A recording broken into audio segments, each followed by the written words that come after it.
말하는 자의 소리여 이르되 외치라. 대답하되 내가 무엇이라 외치리까 하니 이르되 모든 육체는 풀이요 그 모든 아름다움은 들의 꽃과 같으니 풀은 마르고 꽃이 시들면 여호와의 기운이 그 위에 불미라. 이 백성은 실로 풀이로다. 풀은 마르고 꽃은 시드나 우리 하나님의 말씀은 영원히 서리라 하라. 아름다운 소식을 시온에 전하는 자여 너는 높은 산에 오르라. 아름다운 소식을 예루살렘에 전하는 자여 너는 힘써 소리를 높이라.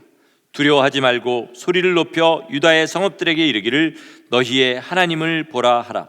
보라, 주 여호와께서 장차 강한 자로 임하실 것이요 친히 그의 팔로 다스리실 것이라.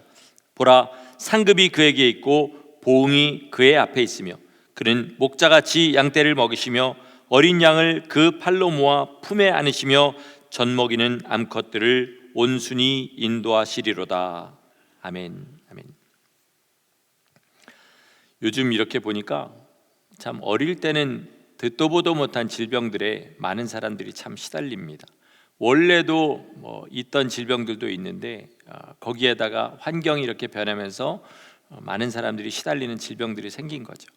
그런데 그 질병 가운데서는 치료 방법을 몰라서 치료할 길이 없어서 고생하는 사람들도 있는가 하면 이게 자기가 잘 조절하면 얼마든지 그 고통에서 해방될 수 있음에도 불구하고 생활 습관을 고치지 못해서 자기의 그 육신의 그런 배어 있는 것들을 고치지 못해서 고생하는 그런 것도 있습니다. 우리 신앙생활도 마찬가지입니다. 예수님을 믿지 않는 사람들은 자기가 이 땅에 왜 있는지, 내가 무슨 목적으로 이 땅에 지금 창조돼서 있는지, 나는 죽으면 어디로 가는지, 과연 이 인생 고통은 어떻게 하면 해결되는지 이런 거를 몰라서 고생하는 사람도 있지만 예수를 믿는다고 하고 하나님의 말씀을 안다고 하면서도 그 말씀대로 살지 않아서 고통을 당하는 사람도 많다는 말입니다. 정답을 뻔히 알면서 정답을 쓰지 못해서 문제를 틀리는 거죠. 얼마나 억울합니까? 자, 그 정답이 뭡니까? 바로 하나님의 말씀입니다. 성도가 왜 믿지 않는 사람과 똑같은 고통을 당할까요? 예수 믿으면 고통이 없다는 그런 얘기가 아니라 분명히 같은 바늘이라도 주사 바늘에 찔릴 때하고 그냥 생 바늘에 찔릴 때하고 느낌이 다르지 않습니까? 마찬가지로 똑같은 고통이라도 자기의 삶의 목적을 알고 하나님을 아는 사람은 전혀 다르게 받아들일 수 있는데 왜 세상 사람들과 다를 바 없이 그렇게 고통을 당할까요? 그것은 말씀에 불순종하기 때문입니다. 성도마다 이 핑계 저 핑계 다 나름대로 이유를 대지만 결론은 뭐냐? 주님의 말씀이 뻔함에도 불구하고 그 말씀대로 살지 않기 때문에 고통을 당하는 것입니다. 철조망에 맹견주의 이렇게 써 있습니다. 그 철조망을 넘어가면 어떻게 됩니까? 개한테 물릴 수밖에 없는 거예요. 똑같이 우리 주님의 말씀은 우리를 속박하는 말씀이 아니라 여기 넘어가면 네 인생에 위험해, 영혼의 고통이 있고 육신의 고통이 있을 거야 하는 것들을 육신의 욕심을 못 이겨서 넘어가면 그 고난을 당할 수밖에 없는 거죠. 우리가 아는 많은 믿음의 사람들이요, 다 그저 믿음의 사람으로 태어나서 믿음의 사람으로 자라서 믿음의 사람이 된 것이 아닙니다. 우리가 흔히 기도의 사람이라고 알고 있는 조지 밀러 목사님은요, 그 신앙의 비결을 물을 때 의외의 대답을 합니다. 뭐라고 하냐면, 나는 처음 예수를 믿을 때부터 날마다 말씀을 끼고 살았다. 날마다 그 말씀을 묵상했고 그 말씀을 읽을 때마다 새로운 감동이 내 심령 가운데 밀려와서 그 감동을 붙잡고 순종하고 기도했더니 하나님께서 역사하신 것이다. 이렇게 대답했습니다. 우리는 흔히 이렇게 생각해요. 믿음의 사람이니까 성경을 열심히 읽고 말씀을 가까이 했겠지. 근데 반대로 생각해야 됩니다. 믿음의 사람이라서 말씀을 가까이 한 것이 아니라 말씀을 가까이 했더니 믿음의 사람이 된 것입니다. 아멘이십니까? 예, 정말로 우리가 제대로 된 믿음을 가지고 싶다면 날마다 하나님 말씀을 묵상하고 그리고 그 말씀에 순종해야 됩니다. 말씀을 가까이 하는 것은요, 말씀을 묵상한 후에 깨달은 후에 그것을 삶으로 살아내야 됩니다. 마치 음식물을 입에다 집어넣는 것까지가 말씀을 묵상하고 깨닫는 것이라면 그 다음에 순종은 뭐예요? 씹어서 삼키는 것입니다.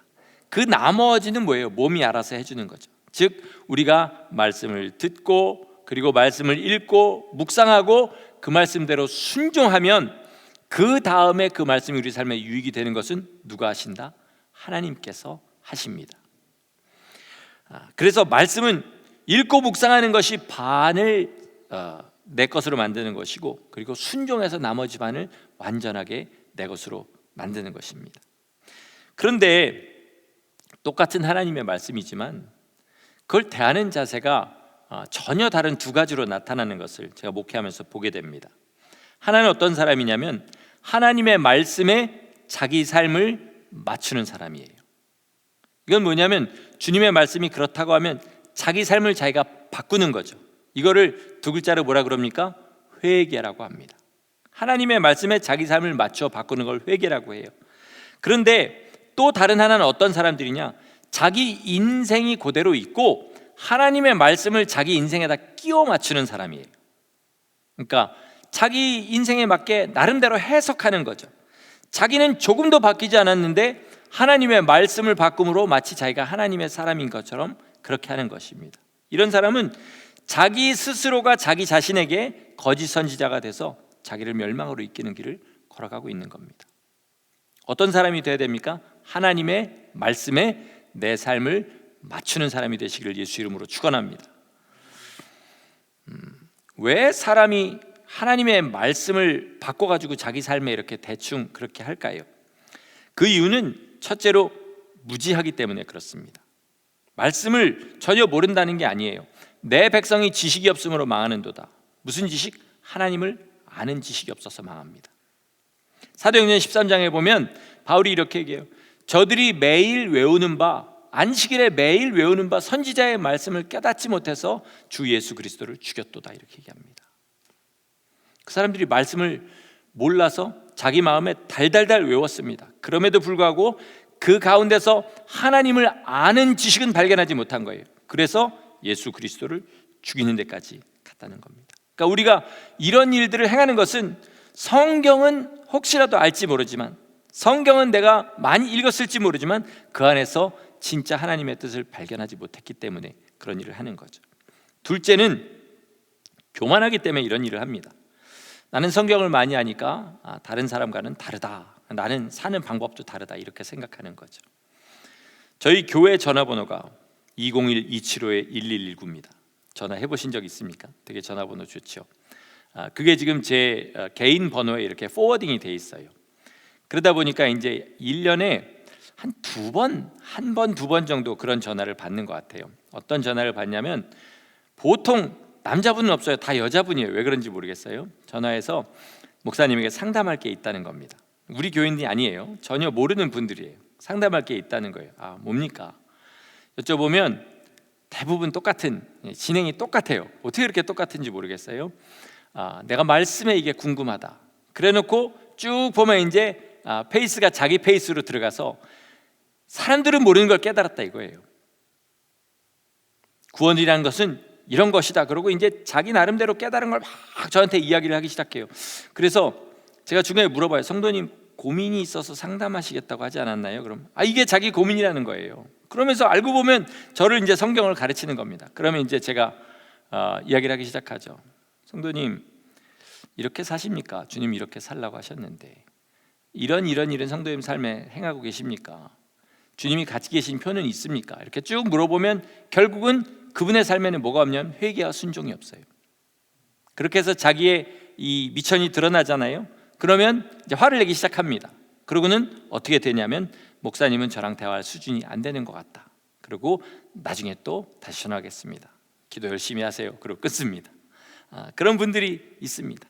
이런 분들의 포커스는 뭐냐면요, 회개와 순종, 예수님 십자가 지고 주의 뒤를 따라가는 게 아니라요, 나름대로 깨달은 것을 가지고 자기 삶에다 주님의 말씀을 맞춰 나가는 거예요. 자기는 조금도 변할 생각이 없고요, 오직 그렇지만 나는 그럼에도 불구하고 훌륭한 신앙인이다, 이것을 이야기하고 싶은 거죠.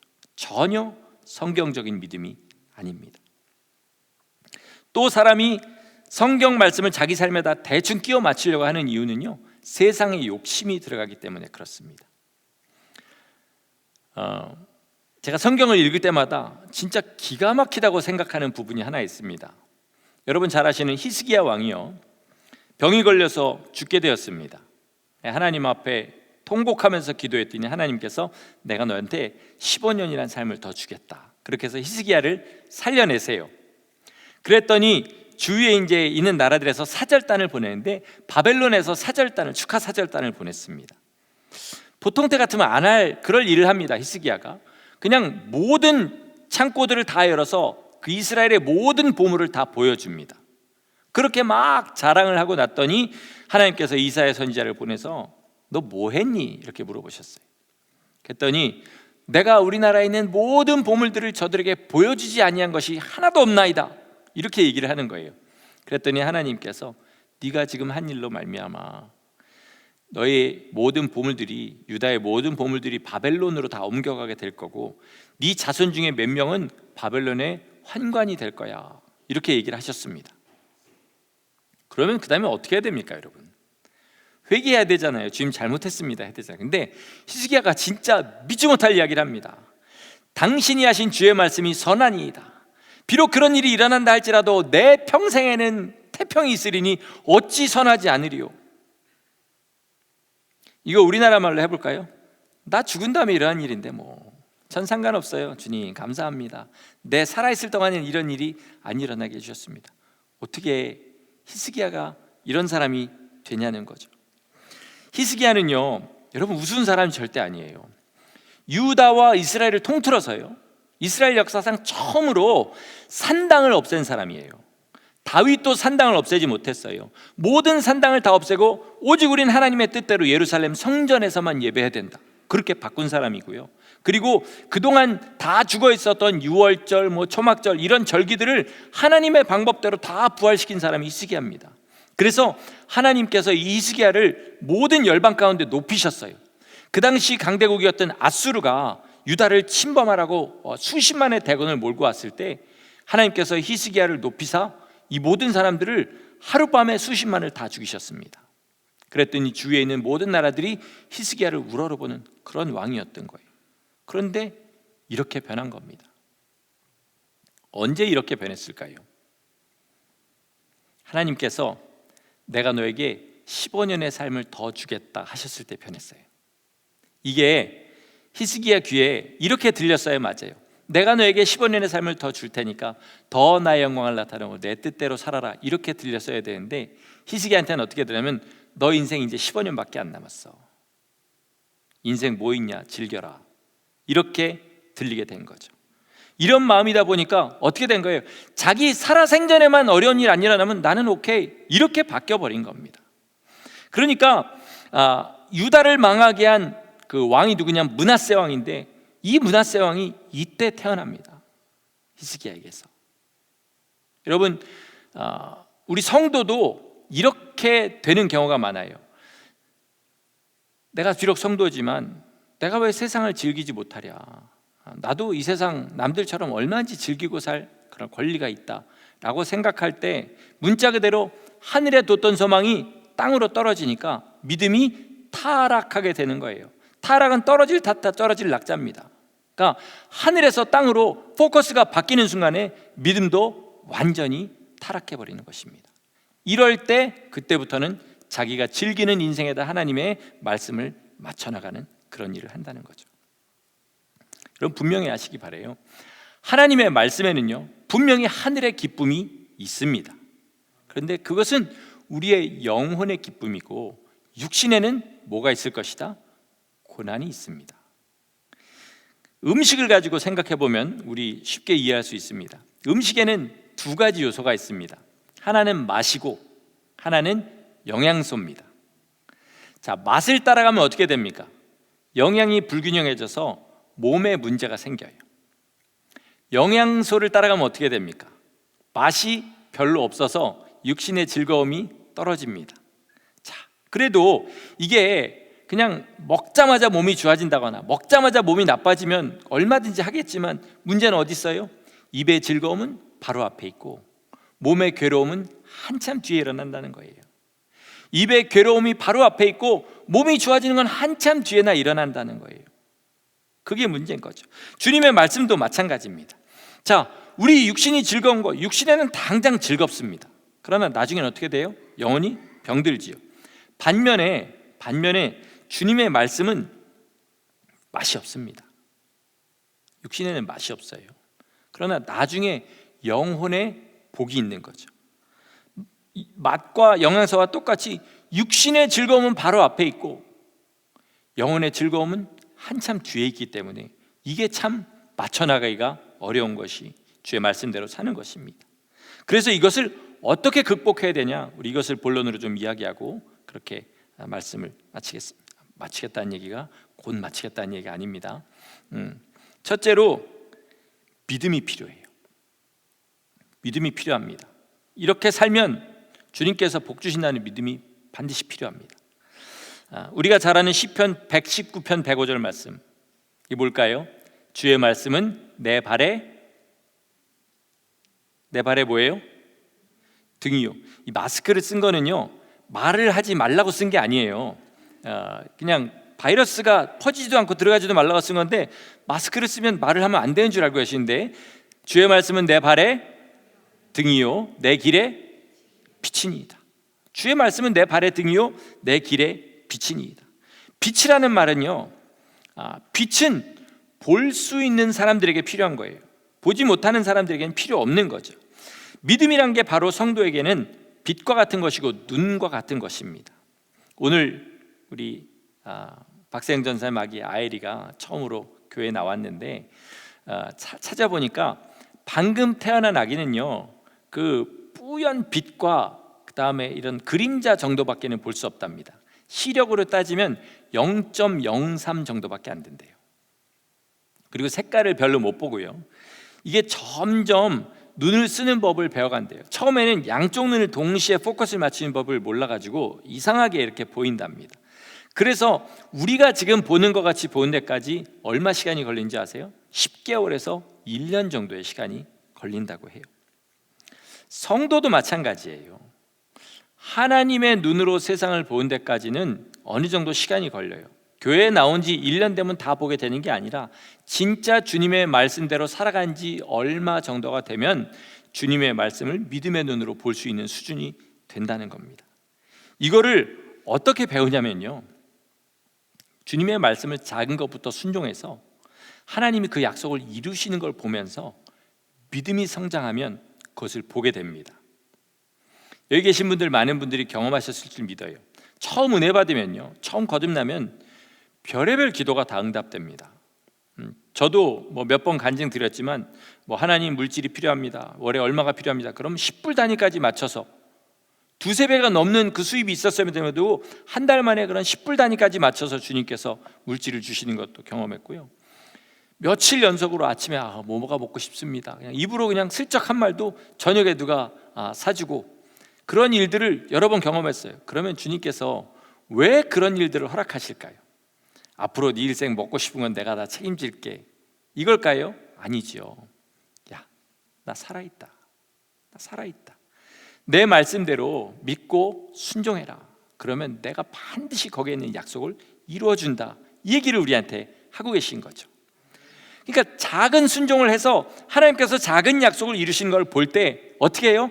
점점 더 무겁고 더 희생을 요구하는 순종들을 할 수 있게 되고, 나중에는 어떻게 됩니까? 우리 목숨이라도 주님 앞에 내줄 만큼 순종할 수 있게 되는 거예요.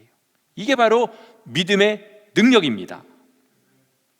땅에 묻힌 부활을 발견하고 내 전 재산을 팔아 그거 사는 거 희생이나 또는 손해가 아니라고 여러 번 말씀드렸어요. 아프리카에서 이제 유럽 사람들이 처음으로 다이아몬드를 캘 때요, 이런 일들이 있었다고 해요.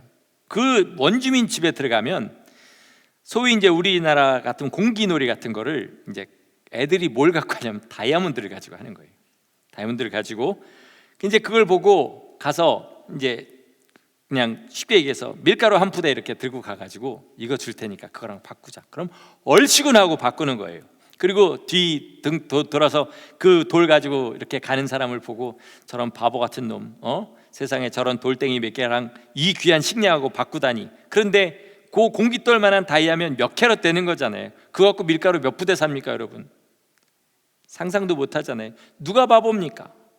우리가 주의 말씀을 순종해서 내 것을 포기하고 이 세상에서 고난을 당하고 사는 것, 세상 사람들이 볼 때는 미련한 일이에요. 그러나 누가 미련한 겁니까? 그걸 가지고 무엇과 바꿀 수 있는지 아는 것이 지혜인 줄 믿으시기 바랍니다.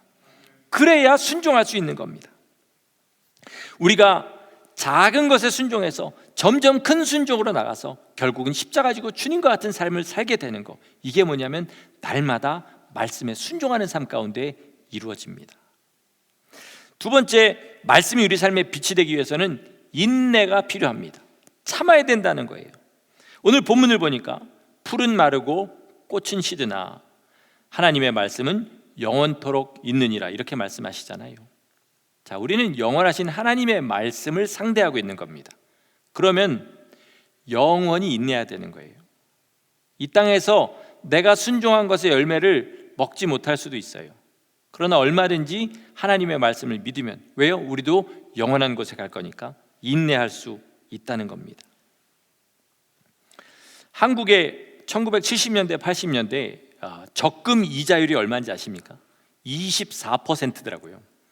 그래서 10만 원씩 3년을 부으면 만기로 타가는 돈이 600만 원 가까이가, 지금으로 보면 말도 안 되는 그런 이유를 가지고 그렇게 적금을 부었습니다. 자, 적금을 부면요, 만기에 그 돈을 타려면 뭐가 있어야 됩니까? 먼저 은행을 믿어야 됩니다. 그죠? 믿음이 있어야 돼요. 아무리 믿음이 있어도 제 친구들 중에도 그렇고 적금 붓다가 깨는 애들 많이 봤어요. 당장 돈이 필요한데 에이, 당장 돈이 더 중요하지, 나중에 받는 거, 그러고 깨버리는 거죠. 그러나 인내를 가지고 차근차근 부어가지고 36개월을 부으면 자기가 부은 돈의 2배 가까이를 받게 되는 그런 기쁨이 있었습니다. 히브리서 10장 36절에 이런 말씀이 있어요. 너희에게 인내가 필요하면 하나님의 뜻을 행한 후에 약속하신 것을 받기 위함이라. 뭐라고요? 너에게 인내가 필요하면 하나님의 뜻을 행한 후에 약속하신 것을 받기 위함이라. 약속하신 것을 받는데 왜 인내가 필요합니까? 왜 그럴까요? 하나님은 약속을 주실 때 기한을 주시지 않는 일이 너무 많은 거예요. 아브라함에게 내가 내년에 와가지고 너에게 아들을 줄 것이다, 그런 약속들 몇 개를 빼고는요, 하나님의 약속은 기한이 없어요. 내가 이렇게 하면 며칠 만에, 몇 주 만에, 또는 몇 년 만에 이루어질 것이다, 이런 것이 없이 약속을 주시고 약속에 따른 축복을 그렇게 주셨습니다. 이걸 모르다 보니까 사람들이 기도 좀 하다 안 되면 시험 들어서 말아버리고, 하나님한테 병 고쳐달라는데 안 고쳐줬다고 교회를 떠나버리고, 이런 일이 일어나는 것이요. 이사야서부터 마지막 말라기까지 선지서의 대부분에 똑같이 하는 말들이 있어요. 뭐냐면 이스라엘, 유다, 너희는 나라를 빼앗길 거지만 반드시 이 땅에 돌아오게 될 거야. 주님이 약속하셨습니다. 몇 년 걸렸다고요? 2500년 걸렸습니다. 2500년 걸렸어요. 그러니까 하나님의 약속은 우리가 살아서 볼 수도 있고 죽은 다음에 이루어질 수도 있는 거예요. 하나님의 때 하나님의 방법으로 이루십니다. 그러니까 우리는 뭐가 필요해요? 믿음도 필요하고 인내도 필요한 거예요. 내가 눈을 감을 때까지 그 약속이 이루어진 것을 보지 못하고 죽는다 할지라도 뭐예요? 믿음으로 죽으면 어디서 봤습니까? 그 영원한 나라에서 하나님께서 그 약속을 반드시 우리에게 이루어질 줄 믿으시기 바랍니다. 이게 우리가 이 땅에서 손해보고 어려움 당하면서도 주님 뜻대로 살려고 몸부림치는 이유인 것입니다. 현대 선교의 아버지 누군지 아십니까? 윌리엄 캐리라는 사람입니다. 이 사람은 1700년대에 아무도 선교사로 나가지 않은 영국에서 인도라는 땅에 선교를 나간 사람이에요. 거기서요, 죽도록 열심히 전도해서 첫 신자를 만들고 세례를 준 게 몇 년 만인지 아십니까? 7년 만이에요. 7년 동안 죽도록 그렇게 했습니다. 그 다음 3년 만에 25명을, 그 다음 또 몇 년 만에 600명을 전도하고, 나중에는 그가 드리는 그 예배당에 거의 수천 명의 사람들이 차는 그런 부흥을 이루었다고 합니다. 18세기 영국에서 인도에 선교한다는 것 자체가 진짜 영국에서 볼 수 없는 그런 엄청난 믿음이었습니다. 그런 믿음의 사람이 가서 첫 열매를 거두는데 7년 걸린 거예요. 그 7년도 하나님이 7년 동안 그렇게 하면 내가 너에게 첫 열매를 그때쯤 맺게 할 거야, 이게 아니고, 죄송해요, 제가 지금 생각나는 말이 약간 경박스러운 말이면 맨 땅에 헤딩, 그냥 언제 뭐가 어떻게 될지도 모르고 그냥 날마다 죽을 힘 다해서 하는데 열매가 전혀 맺히지 않고 언제 맺힐지도 모르는 그 세월을 7년을 보냈을 때에야 첫 열매가 맺힌 겁니다. 더구나요, 그 7년 동안에 무슨 일이 있었냐면, 아내는 전혀 인도에 오고 싶지 않았던 거예요, 사모님은. 그런데 남편에게 순종하는 마음으로 같이 따라왔습니다. 자녀가 넷이었어요. 오는 해에 태어난 아이도 있었습니다. 그 자녀 중에 하나가 전염병으로 죽게 돼요. 그러니까 사모님이 어떻게 됐냐면 정신병에 걸립니다. 정신착란증에 걸리게 돼요. 그 고난의 세월을 7년을 그렇게 지내면서 주의 복음을 전한 겁니다. 그랬더니 거기에 한 명의 열매가 맺히고 25명의 열매가 맺히고 600명, 수천 명의 열매가 맺혀서 인도에 선교의 기틀을 마련한 겁니다. 여러분, 이 윌리엄 캐리라는 사람이 천국에 가서 받을 상급이 상상이 되십니까? 부러우십니까? 정말 솔직히 부러우십니까? 상급은 부럽지만 삶은 안 부럽죠. 이게 우리의 큰 문제입니다. 하나님의 말씀은요, 우리가 정말로 믿음이 있고 인내만 있다면 얼마든지 우리 삶 가운데 이루어지는 축복을 담고 있습니다. 어떤 영적인 싸움에서도 이길 수 있는 능력도 있어요. 다만 그것을 믿는다고 하는 사람은 많은데 실제로 그 삶에서 이루는 사람은 적은 것이 우리의 문제인 거죠. 이사야서 43장 22절에 보면 이런 말씀이 있어요. 잘 들어보세요. 짧은 문장입니다. 너는 나를 괴롭게 여겼으며, 하나님께서 유다에게 하시는 말씀이에요. 너는 나를 괴롭게 여겼으며. 이 말이 무슨 말인지 아십니까? 하나님만 생각하면 부담이 되고 짜증이 나는 거예요. 하나님이 하신 말씀과 내 삶을 비교하면 이게 도저히 나는 하나님 앞에 거룩하지도 않고 그러다 보니까 하나님이 부담스럽고 싫은 겁니다. 내게 축복 준 하나님은 좋지만 내게 부담을 준 하나님은 싫은 거예요. 그러다 보니까 하나님을 괴롭게 여기게 됩니다. 하나님을 섬기려면 맞습니다. 하나님이 여겨주신 축복 있는 줄 알아요. 그러나 자기가 즐거워하는 짜릿한 세상의 기쁨들을 놔야 되는 거예요. 내 욕심들을 놔야 되는 거예요. 이거 없으면 나 어떻게 살아가나 하는 것들을 포기해야 되는 겁니다. 그러다 보니까 하나님이라는 존재 자체가 부담스럽고 괴로워지게 되는 거예요. 그래서 어떻게 해요? 하나님의 법을 무시하고 자기 멋대로 살기 시작합니다. 음란, 사기, 남을 미워하고 살인하고 이런 모든 죄들을 지어가기 시작해요. 그러면서도 매번 정해질 때마다 성전에 나와서 제사는 드립니다. 자기 삶에서 여호와의 이름을 불러요. 그게 그렇게 되면 하나님께서 눈 감아 주시는 줄 알았어요. 왜 그럴까요? 그때까지 하나님께서 쭉 그래 오셨기 때문에. 자그마치 얼마 동안 그러셨냐면요, 700년을 이스라엘과 유다를 참아주셨습니다. 그런데 그게 착각이었구나 언제 깨닫게 되면 나라를 빼앗기자 알게 됩니다.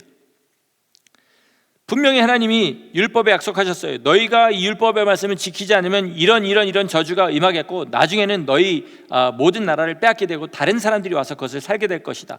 분명히 말씀하셨는데 700년간 하나님을 불순종해도 그런 일이 일어나지 않은 걸 보면서 안심하고 그렇게 했는데 결국은 하나님이 그 약속을 이루시고야 말았어요.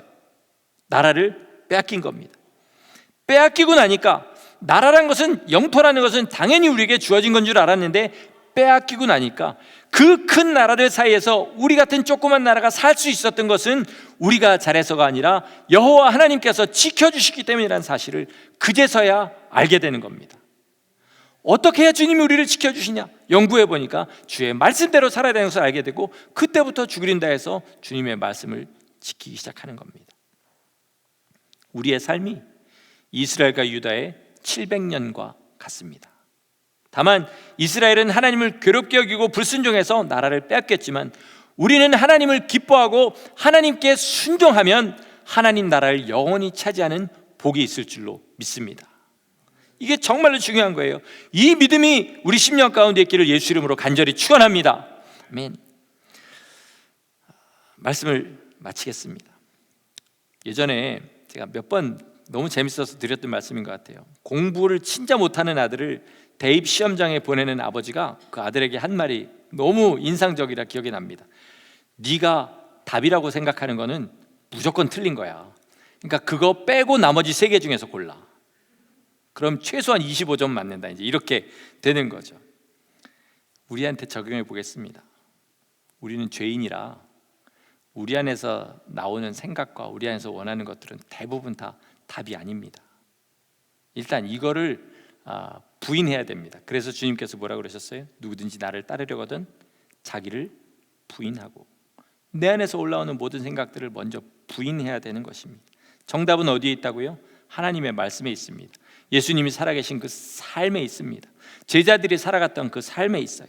우리 인생의 정답이 다 거기 있는데 뻔한 정답을 놓고 날마다 틀린 답을 써놓다가 그러다 하나님 앞에 가면 얼마나 억울하겠습니까?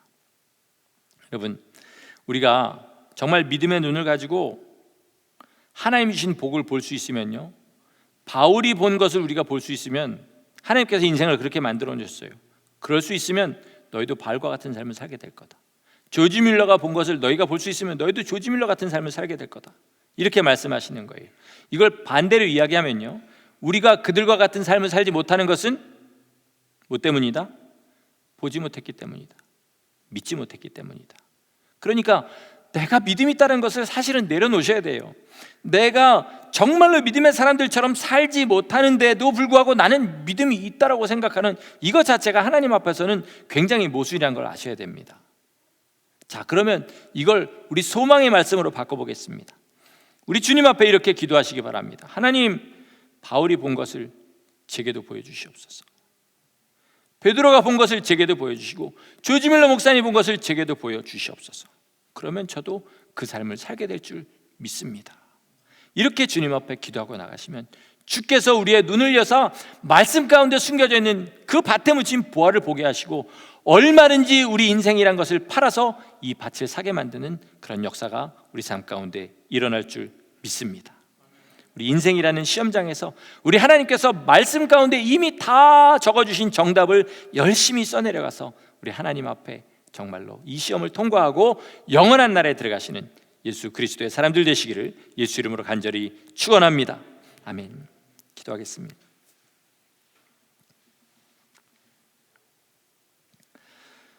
주님께서 말씀으로 허락하신 것들을 성령님께서 우리의 눈을 여시사 보게 하여 주시고 그것이 우리 삶의 진실한 소망되고 하나님의 복을 받기를 원합니다. 이것이 입에 발린 고백이 아니라 우리의 진실한 고백되므로 우리도 주님의 종들처럼 그렇게 살아가는 귀한 복을 허락하여 주옵소서. 아버지 하나님, 목사만 가는 천국이 아니고 선교사만 가는 천국이 아니라 우리 모두가 가야 되는 천국이라면 다 똑같은 마음을 가지고 주의 일에 매진하고 주님의 영광을 위해 살아갈 때 그 영광에 들어갈 줄 믿사오니 우리 각자의 터전에서 오직 주님의 방법대로 순종하며 살게 하심으로 하나님 주의 거룩한 나라 막힘없이 그리고 찬송하며 들어갈 수 있는 우리 모두 되게 하여 주시옵소서. 말씀을 믿고 인내하며 순종하고 끝까지 이 길 걸어가는 한 사람 한 사람 되기를 간절히 소원하옵고 예수님의 이름으로 감사하며 기도드렸습니다. 아멘.